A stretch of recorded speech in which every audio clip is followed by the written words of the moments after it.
Ix-Shadow Minister għall-Edukazzjoni tal-Partit Nazzjonalista Therese Comodini Kakija lanqas biss taf meta beda jiġi offrut lill-istudenti is-servizz tal-Breakfast Club.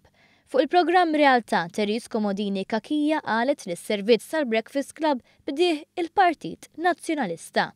Dakka kien il-Breakfast Club li konna minna wkoll fil-amministrazzjoni preċedenti. Preżenti għad-dibattitu kien hemm il-Ministru tal-Edukazzjoni li mill-ewwel innota dan l-iżball bażiku tal-kelliema nazzjonalista li min-naħa tagħha deret imħawda. Għandek skejjel li jiftu f'ħinijiet, għandek ukoll għandek il-Club 3 to 16 intom għamiltu u l-Club 3 to 16. Ma 3 to 16 mhux filgħodu il-Breakfast Club.